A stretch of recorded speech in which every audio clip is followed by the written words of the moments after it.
So we're reconvening. It's been a little while since we spoke last, so it's great to see Taz, you. Um, you too. so let's catch up. What's been going on? Oh Lord, so much. Still podcasting on Solo Moms Talk. Yeah. I've put Tools of the Podcast Trade on hold because Solo Moms Talk's my first love kind of thing. Yeah. And I've written a devotional for single moms. And I started my second book in a series called The Daughters of Grace. So I've been writing mostly, but still podcasting. Excellent. Well, let's get into the books. Let's get into what kind of brought the books about. So talk to me a little bit about how does the idea, are you kind of like on this track where since you've been published that you're thinking about coming out every year or two? How does it work for you to create a new work?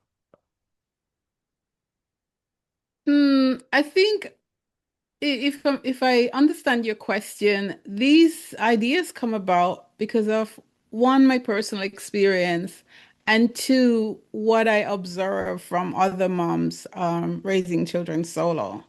And so I sometimes feel like the needs are not being met the way, you know, the way we want it to. People tend to observe a mom raising her child solo from one lens, it just seems.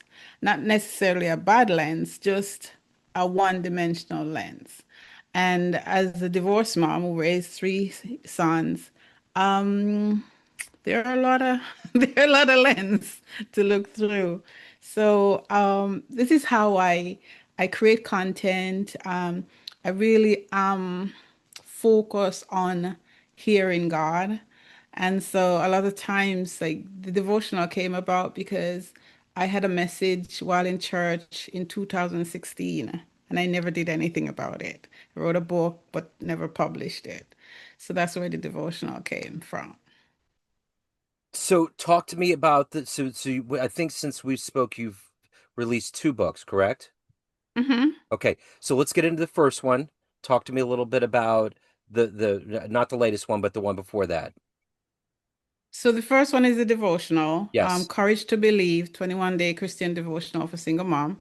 I know we're not recording, it's fine. The second one is Daughters of Grace series, which talks about um, God's mercy and the reckless love of Jesus. Regardless of where we are in life, God still loves us. I examine the story of the woman caught in adultery. The first book I wrote was on the woman who touched the hem of his garment. And that story bubbled out of I lost my first son at 22 weeks when I was pregnant for 22 weeks. And that resulted in me writing that story and showing how the issue of blood came about and how her life collapsed.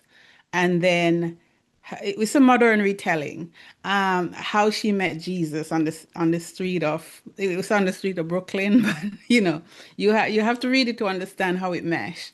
And so I'm working on the woman caught in adultery, um, combined with the woman at the well with the five husbands. So it's and it's all related to my own personal story. So what about the latest book? So the latest book is the one with the one I'm writing in the Yeah. middle of writing Yes. is is the one about the five husbands. Okay. Okay. It's called Five Husbands. Okay. So do you get having this podcast and meeting so many people, how does that work with like getting ideas for your book or helping you kind of work these stories out? How much do those two worlds play off of each other? Quite a bit because a lot of times I'm finding that when I'm writing something, I can think back to a woman's story, someone I interviewed and their story, and I've incorporated their stories, that some aspects of their story into what I'm writing. I don't always identify who the person is, but sometimes I do because I want people to go check out the episode. But a lot of it is influenced by these solo moms and their stories. So as time has marched on here, what have been some letters that you've gotten or some responses from people that are buying your books? Because, you already had material out, you're working on new material. As time goes on, how much of those letters and the feedback fuels you to write more? I would say all of them because one of the biggest thing for me is this imposter syndrome thing is why am I doing this? Who cares? Right? And each time I get an email from someone or a text from someone, I said, man, one woman said, I wish I had this when I was going through my divorce. And there are people who they're struggling. And you see them on social media, they look all bright and happy and beautiful. And they send you a text or respond to an email, and you're thinking, oh my God, so what I just did will help that person. And so this is this is the response I'm getting. And a lot of what I'm writing is not even, it's nothing new, right? I wanted to tell my story, and a lot of my story is wrapped up in other people's story. Yeah. So none of it's really new. It's just retelling the story so it reaches that mama who needs it. So the last time we interviewed was in 2024, and since then, a lot of things have happened in the world between the fear of immigration, we're in a war, there's a lot of stress going on right now. How much of what you're writing and helping all of these single moms go through is a part of this kind of political landscape we're living through right now? So I don't really focus too much on the politics. Yeah. What I would like to communicate to moms is that we don't have to live in fear. And if we're fearful because of situations we find ourselves in, then we have an advocate. God is our Father and He cares about us. And until you cast your care upon Him, you'll always be carrying that burden. And the message I want to communicate is you don't have to carry the burden. Yes, maybe you're in the country and you don't have all your papers together, or your kids may not. And even if you do, this still all stress you out because maybe you're a minority or a single mom. When you find that ability to just trust God with all of that mess, it frees up your mind, right? To Yeah. focus on what matters for you, to find solutions, to get what you need done. And that's the message I'm trying to when during COVID, there was a lot of people who were scared and a lot of Christian who were very scared. And you could see it in their posts, in their messages, in what they were saying. And I created a women's prayer group for that because I wanted people to realize you don't have to live scared. You can't change anybody's mind, but you can change your own.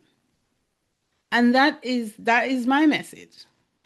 So how do you remain hopeful every day and continue to do your podcast and write books and to change lives and inspire mothers? What is that for you every day to stay hopeful? It's a war every day. Yeah. It's a fight every day. Some mornings, Monday mornings, I usually get up and record a video. I didn't yesterday because I just didn't feel like it. Life got in the way, and I'm like, I can't do this. It's just too much. But I find that one of the reasons I really decided to zero in on Solo Mom's talk, it's because I believe fully, and for the last 10 years, I've believed it's what God wants me to do. And until I focused on that, I was miserable. I was all over the place. But that's what gave me hope that I'm living the life that God wants me to live. Doesn't mean I get up all, happy and smiling. It just means that I never have an anchor. A married couple they have each other.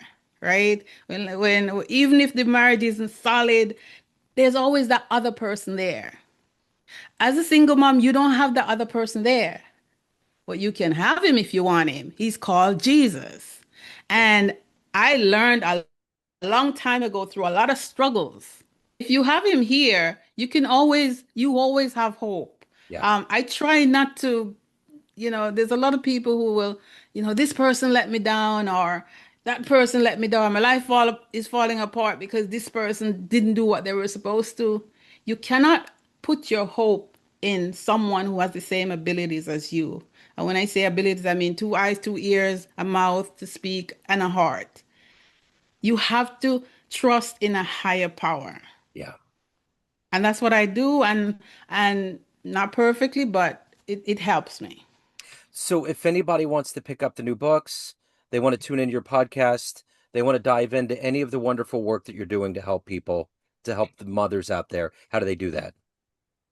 You can find my book on Amazon, um, Courage to Believe 21-Day Christian Devotion of a Single Mom, or Healing Hem, the story of Menine Miller. That's the one with the woman with the issue of blood, Yep. or on my website, Solar Moms Talk.